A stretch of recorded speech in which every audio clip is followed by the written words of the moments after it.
السلام علیکم ورحمۃ اللہ وبرکاتہ۔ ہم نے پچھلی ویڈیو میں یہ پوائنٹ ڈسکس کیا تھا کہ قادیانی جماعت کا یہ عقیدہ ہے کہ ہر نبی کو کتاب نہیں دی گئی، اور اس میں وہ یہ دلیل لے کر آتے ہیں کہ حضرت موسیٰ علیہ السلام کے ساتھ جب حضرت ہارون علیہ السلام نے تبلیغ کا سلسلہ شروع کیا تو اللہ سبحانہ و تعالیٰ نے حضرت ہارون علیہ السلام کو کتاب عطا نہیں کی تھی، جبکہ موسیٰ علیہ السلام کو کتاب عطا کی تھی۔ اور اس کا جواب میں نے آپ کو سورہ نساء آیت نمبر 163 سے دیا تھا کہ حضرت ہارون علیہ السلام کو کتاب عطا ہوئی تھی، کتاب عطا کی گئی تھی۔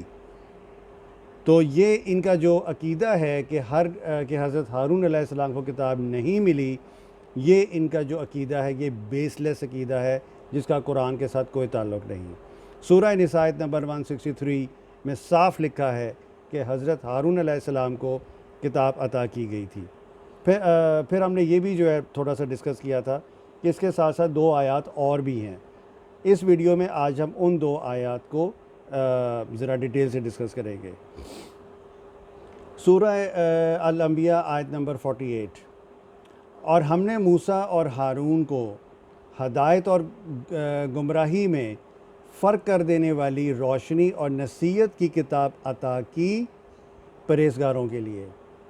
اس آیت میں صاف لکھا ہوا ہے کہ موسیٰ علیہ السلام کو کتاب دی گئی اور ہارون علیہ السلام کو کتاب دی گئی، اور وہ کون سی کتاب تھی؟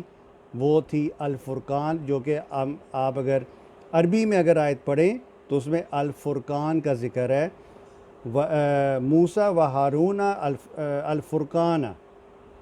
تو الفرقان کا جو مطلب ہے وہ ہے ہدایت اور گمراہی میں فرق کر دینے والی کتاب۔ تو اس آیت سے مزید یہ کنفرمیشن ہو گئی کہ حضرت ہارون علیہ السلام کو کتاب عطا کی گئی تھی۔ ایک اور آیت ہے سورہ المومنون آیت نمبر 45، اور وہ یہ ہے کہ پھر ہم نے موسیٰ علیہ السلام اور ان کے بھائی ہارون علیہ السلام کو اپنی آیتوں اور کھلی دلیل کے ساتھ بھیجا۔ اب اس کے علاوہ اور کوئی بات نہیں رہ جاتی جہاں سے یہ ان 3 آیات سے یہ بات ثابت ہو جاتی ہے کہ حضرت ہارون علیہ السلام کو اللہ سبحانہ و تعالیٰ نے کتاب عطا فرمائی تھی۔ ان کے جو باقی پلرز ہیں جو میں نے آپ کو پارٹ 2 ویڈیو میں میں نے آپ کو بتائے تھے، نیکسٹ ویڈیو میں اب اس پہ بات ہوگی۔